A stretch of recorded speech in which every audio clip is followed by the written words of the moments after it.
Hi, everyone. So today I'm going to talk about goal setting and maybe some strategies that you can concretely think about in doing that. Lots of us have lots of things going on in our mind, but this is a way to help organize how you're thinking and actually make something happen. So here we go. I'm going to share my screen.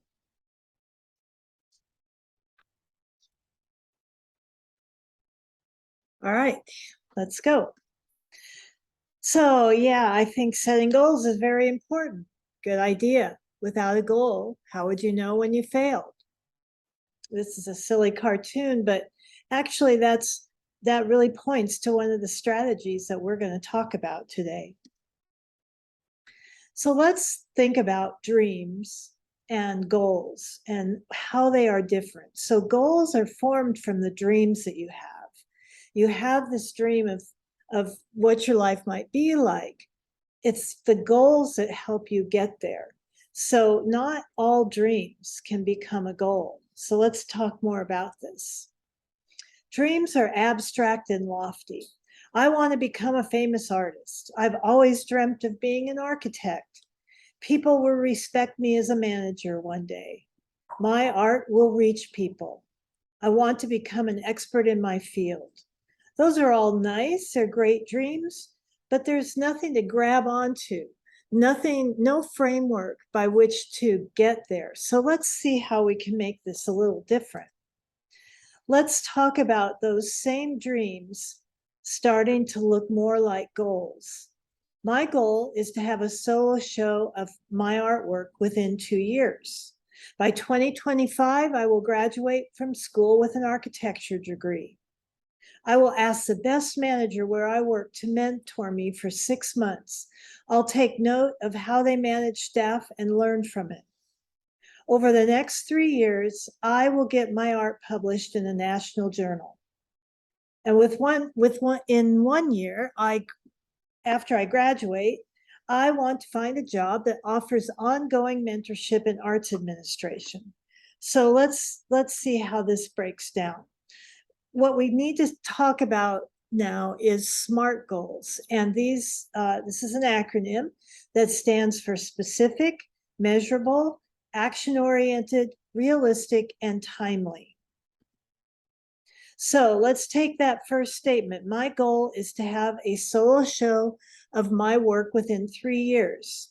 So when you're specific about a goal, it's a great key, and it's something that helps you know if you're achieving that goal.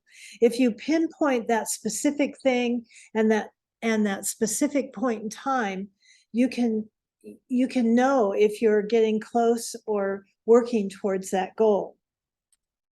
I'm trying to avoid using words that keep coming here, like measurable. So by 2025, I will graduate from school with an architecture degree.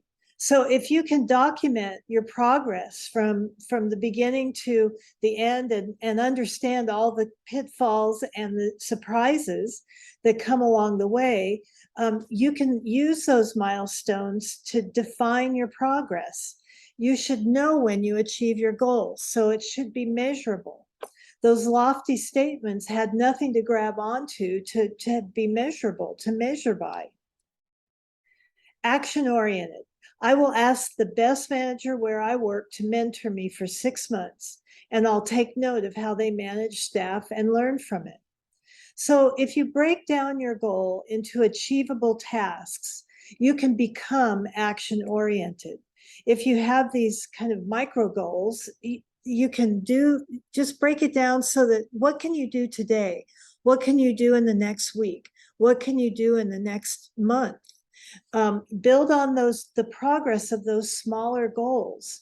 And before you know it, you will have achieved a larger goal. Realistic. Over the next 3 years, I will get my art published in a national journal. All right, so your goals need to be honest. You need to be optimistic and ambitious, but realistic. You have to assess the resources that you have available to you and what surrounds you. What can you draw on to achieve your goal. But sometimes you have to cultivate those circumstances. So your goal can be achievable, but you may have to work and plant those seeds to make your goal achievable. Timely. So within 1 year after I graduate, I want to find a job that offers ongoing mentorship in arts administration. So if you're open-ended about your goal, it's really your worst enemy, because there's no end game. There's nothing, as we've just talked about, there's nothing measurable. Set realistic timelines that fit your experience and situation. So again, those interim deadlines along the way help keep that finish line in sight. So let's talk about this process of setting your goals. I'd like to break it down into brainstorming, prioritizing, coming up with an action plan, and then also evaluating along the way. So what does success look like? Ask yourself questions. What do you want to do? Be honest with yourself. Check in with others, your family, your friends, your instructors.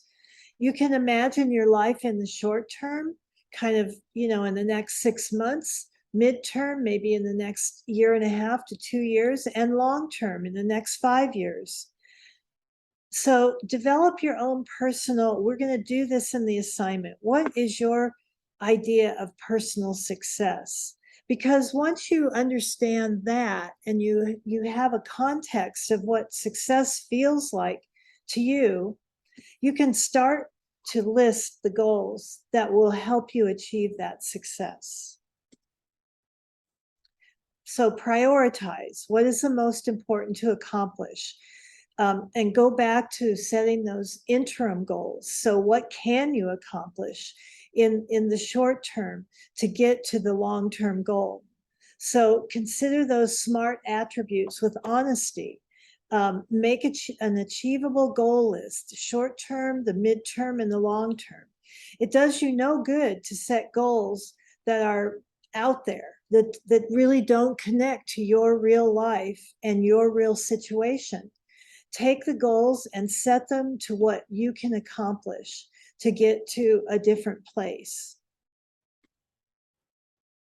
Action plan. So identify the steps that will lead you to achieving that goal.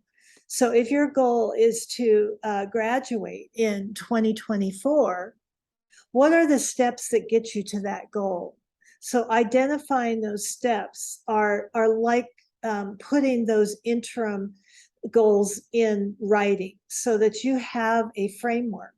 You have a bullet point list that you can check off when you get to that. Or if things change, you can cross out and make changes. Develop that realistic time schedule. Be kind to yourself, but be ambitious. And create those milestones to mark and celebrate your progress. Assign yourself your own homework. When you get out of school, there's not going to be anybody like me telling you what to do. You're going to have to make that happen. Take control of your goals and just do it. And what's really too important is this idea of evaluation.